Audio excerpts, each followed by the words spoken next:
Hey, what's going on YouTube? Lionel here, and I have a fragrance review for you guys. I did just do a quick video, well, actually quite a long video, just because you get to talking and just time elapsed. So, anyway, sort of a response to Hero, not in a bad response way. I'm not critical of anything, more than just saying, as reviewers, we have to make sure that we're, that our influence,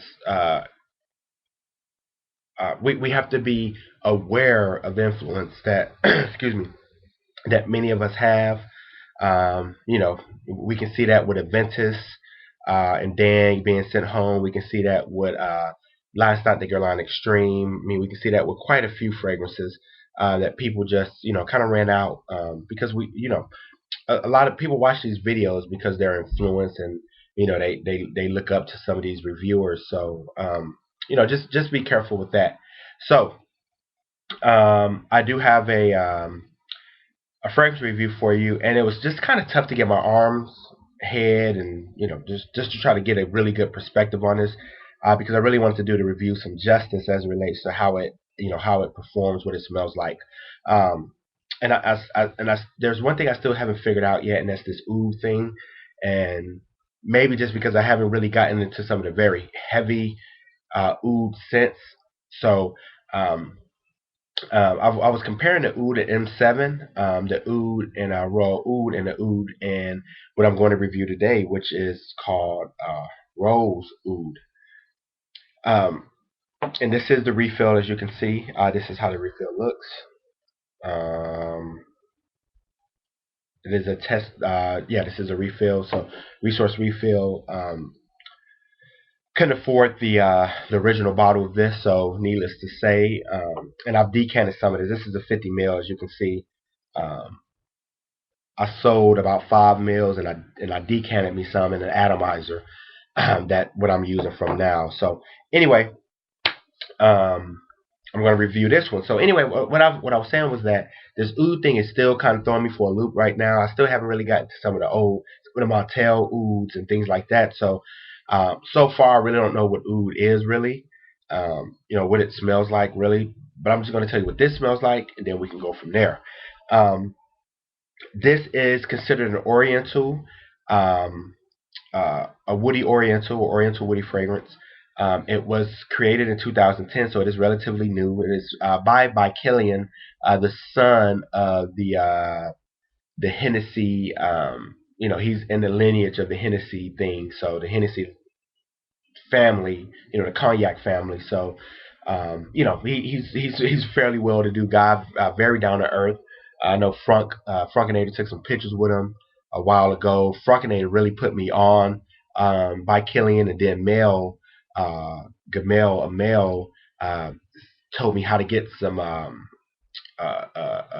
what do you call it? Some samples, the sample packs. Call New York, call these places. Ended up getting a couple of sample packs, then getting a couple of more. The price point was still kind of drawing me away, and then I fell in love with about three of them, and now I do own three of these, and I got a really good price on them. So that's enough of the preface. Let's get into the fragrance. Again, Oriental Woody, created in 2010. Um, so it's fairly new. Um, and it's by the House of by Kilian. So, what are the notes? We have Gaiac wood, we have saffron, we have tincture of rose, which I think is rose rose oil. They don't say rose; it says tincture of rose. And then there's oud. Um, what do I get? So, first let me talk about the compliment factor. I've only gotten two compliments with this fragrance to date. And those compliments were very descriptive. I mean, just they were like, "Wow, that smells," stuff like this. That smells very expensive. I've never smelled anything like that. Oh, I'm a woman and I would wear that, but it doesn't smell bad on you as a man. Stuff like that. Those are the type of compliments. It does smell nice, very, very good. It smells wealthy. Somebody says it smells very expensive. So, to others' nose, I mean, they can tell that this fragrance has a bit of value in it, just because it's quite a unique scent. Um, Now I don't have an experience with a lot of rose, but I do like rose. So Rose 31, This one I have Cruel Intentions. And Cruel Intentions and Rose Oud, you can tell they're in the same family, um, but they are distinct enough to own both for sure. So Rose Oud. First, let me get into what it smells like. The initial spray, I think, is the oud starts off immediately. I think because it's this sort of damp, um, oily, sticky, almost you can taste it type of aroma, and it's coupled with a heavy, heavy, heavy blast of rose. It is a very natural smelling rose. I mean, the rose in it is, I mean, delightful. Like if you go today and you go pick out a fresh rose and you put rose oud next to your nose, I mean the rose, like you're gonna say, man, these smell very, very similar. Like it is a very fresh, very pungent rose. So if you don't like rose, avoid this fragrance because it is a rose fragrance. Unlike Rose 31, I reviewed Rose 31, and for me, Rose 31 is, you sort of painted the house with rose.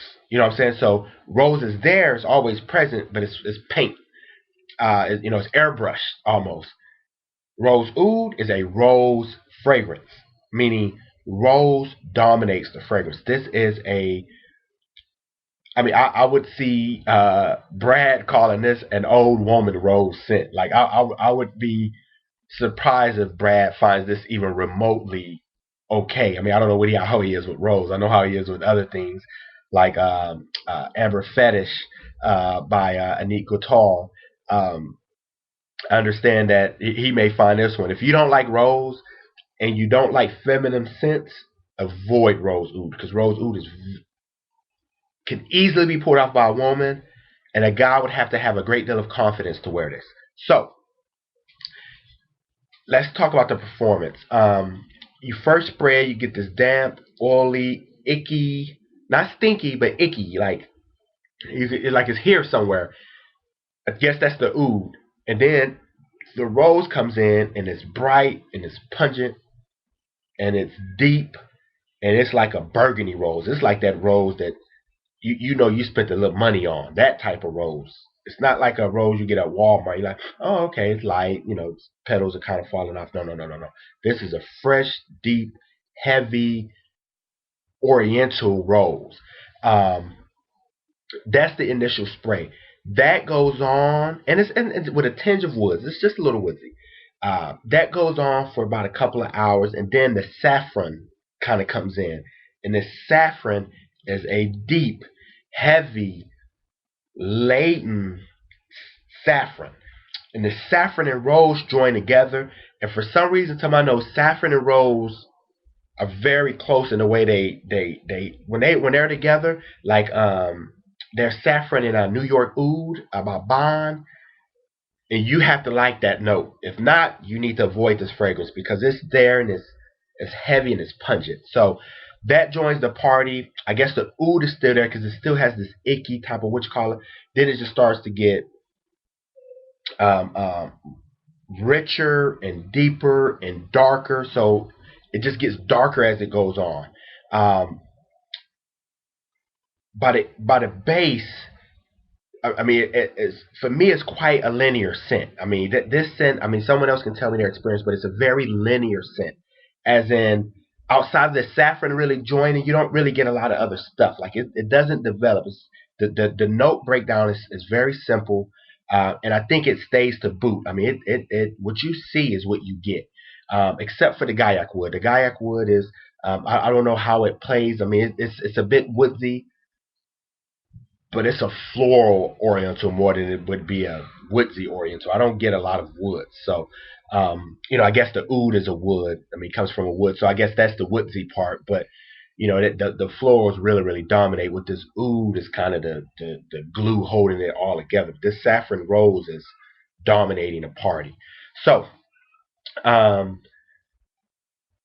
it stays on all day. It I wouldn't even say it really gets close to the skin. You know it's on you.